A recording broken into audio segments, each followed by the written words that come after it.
आज हम लोग 10th क्लास का चैप्टर 6 का प्रमेय नंबर 6.5 देखेंगे। हम लोग पीछे 4 प्रमेय पढ़ चुके हैं चैप्टर 6 का, और हम लोग प्रमेय 6.5 देखेंगे। अब 6.5 प्रमेय हमारा क्या कहता है, तो दिया हुआ यहाँ पे 6.5 प्रमेय कि यदि एक त्रिभुज की एक कोण, यदि एक त्रिभुज का एक कोण दूसरे त्रिभुज के एक कोण के बराबर हो, अर्थात दो त्रिभुज है जिसका एक कोण बराबर है, दो त्रिभुज इसके एक कोण क्या है, बराबर है, इनके तथा इन कोणों के अंतर्गत करने वाली भुजाएं समानुपाती हो, अर्थात जो कोण बराबर है उनके दोनों भुजाएं जो है समानुपाती है तो त्रिभुज समरूप होते हैं। हम लोग को सिद्ध करना है। पीछे के प्रमेय हम लोग जो पढ़े हुए थे कि अगर कोण बराबर हो तो त्रिभुज समरूप होते हैं, फिर उसके बाद भुजाएं समानुपाती हो तो त्रिभुज समरूप होते हैं। अब एक अलग प्रमेय निकल के आ रहा है। यह प्रमेय है कि अगर एक कोण बराबर हो और उसके बगल बगल की भुजाएं समानुपाती हो तो त्रिभुज भी समरूप होते हैं। सबसे पहले हम लोग फिगर बनाएंगे, जिसमें एक फिगर है हमारा ABC और एक फिगर है DEF। दो हम लोग त्रिभुज बना लिए, एक त्रिभुज हो गया ABC और एक त्रिभुज हो गया DEF। इसमें हमारा क्या दिया है, तो एक कोण के बराबर है तो ले लिया गया कोण A या कोण D आपस में बराबर है, तो इनके दोनों तरफ की भुजा कौन कौन सा, एक भुजा AB बट्टा में लिखेंगे DE, फिर इसके बाद में एक भुजा AC बट्टा में लिखेंगे DF। यहाँ पे देखिए AB बट्टा में DE, AC बट्टा में DF, AB बट्टा में DE, AC बट्टा में DF, और एक कोण आपस में क्या हो गया, बराबर। तो इतना होने के बाद हम लोग इसके बाद चलते हैं कि क्या हम लोग को प्रूफ करना है। प्रूफ करना है कि दोनों त्रिभुज आपस में समरूप होना चाहिए। अब इसके बाद हम लोग रचना में क्या लेंगे, तो रचना में हम लोग यही लेंगे कि एक त्रिभुज जो बड़ा है DEF, जो प्रमेय सिद्ध किए हैं 6.3 और 6.4 वही प्रमेय है, ठीक है, उसी तरीके का प्रमेय है, और उसमें हम लोग का जो रचना वही रचना इसमें है। इसमें जो हमारा एक त्रिभुज है DEF में D भुजा पर एक बिंदु P और DF भुजा पर एक बिंदु Q इस प्रकार लिया कि AB जो है DP के बराबर हो और AC जो है वह DQ के बराबर हो। जैसे यहाँ पर देखिए AB जो है DP के बराबर हो, AC जो है DQ के बराबर हो, और P से Q को मिला दिया गया, P से Q को मिला दिया गया। अब इसके बाद हम लोग को रचना जैसे कंप्लीट हुआ तो हम लोग इसमें चलेंगे अब प्रमाण में। याद रखिएगा हमेशा सबसे पहले लिखते हैं दिया है, दिया के बाद लिखते हैं सिद्ध करे, सिद्ध करे के बाद लिखते हैं रचना। जो दिया है उसको दिया है में लिख देंगे, सिद्ध करना है कि त्रिभुज समरूप होते हैं तो लिख दिए समरूप होते हैं।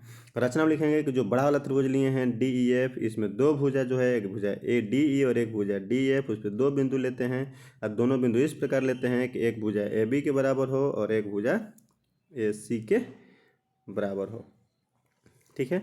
और लोग चलेंगे यहाँ पे प्रमाण में।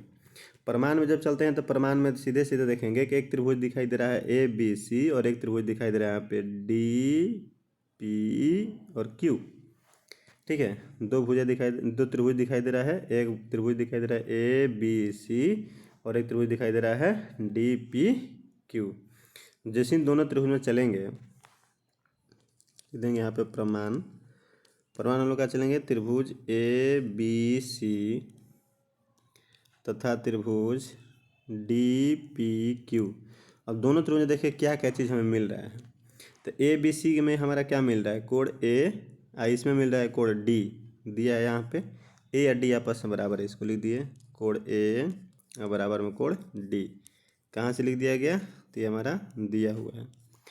फिर इसके बाद में रचना में है कि AB जो है वह DP के बराबर है, यहाँ लिख दिए AB जो है वह DP के बराबर है। फिर इसके बाद में AC जो है वह DQ के बराबर है, AC जो है वह DQ के बराबर है।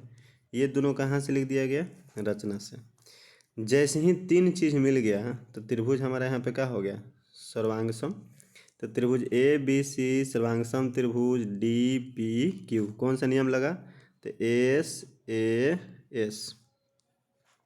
ठीक है।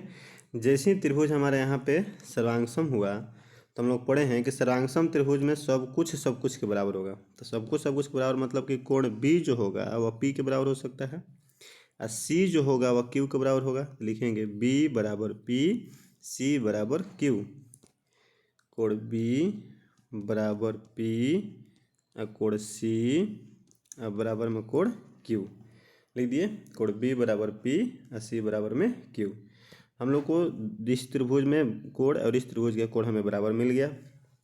अब हमारा एक चीज़ और दिया हुआ है, क्या दिया है, ए बी बट्टा में डी ई और ए सी बट्टा में डी एफ। तो यहाँ पे लिखते हैं चूँकि ए बी बट्टा में डी ई और ए सी बट्टा में डी क्यू, ये कहाँ से लिख दिया हम लोग, तो ये चीज़ हमारा दिया हुआ है।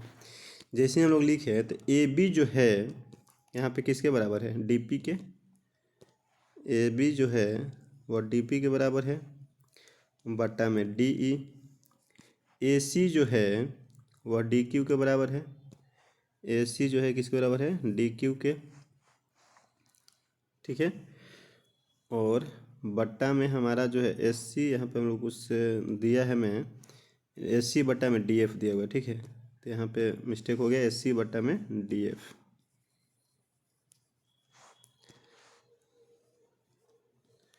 अब यहाँ पे लिख दिए डी क्यू बट्टा में डी एफ।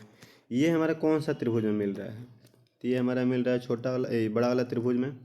बड़ा वाला त्रिभुज में क्या मिला, डी पी बट्टा में डी ई, देखेंगे डी पी बट्टा में डी ई, डी क्यू बट्टा में डी एफ।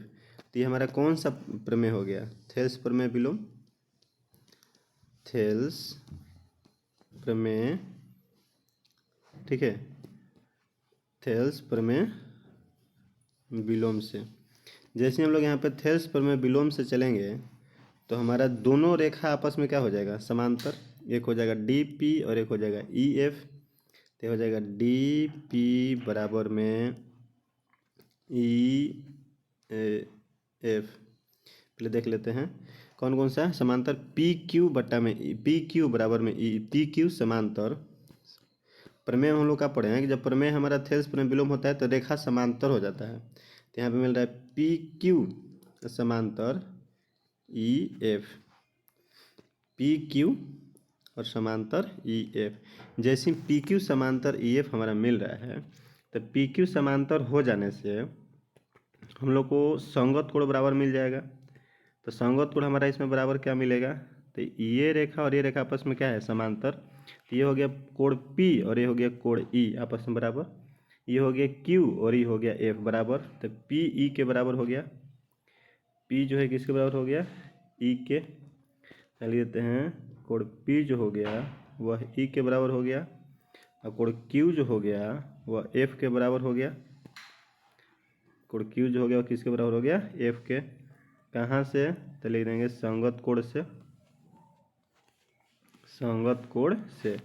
अब देखिए यहाँ पे P जो है किसके बराबर मिला, F E के, P जो किसके बराबर मिला, E के। अब पहले से हम लोग देखिए P E के बराबर है तो यहाँ पे P किसके बराबर यहाँ पे सिद्ध किए हैं, B के। तो P की जगह पे क्या लिख सकते हैं, B। तो B बराबर मिल जाएगा क्या, E। अब आगे Q जो है किसके बराबर है, C के। तो यहाँ पे Q की जगह पे क्या लिख सकते हैं, C और बराबर में क्या लिख सकते हैं, F। अब देखिए B बराबर E, C बराबर F और दिया है A बराबर D।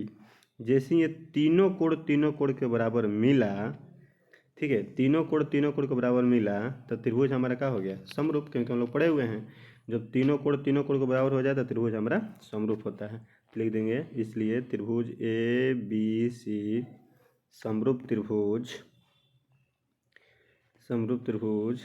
DEF, ठीक है। हमारा ये जो हुआ 6.5 जो प्रमेय है या प्रमेय कंप्लीट हुआ। इसको एक बार और वीडियो देख करके रिवाइज कर लीजिएगा।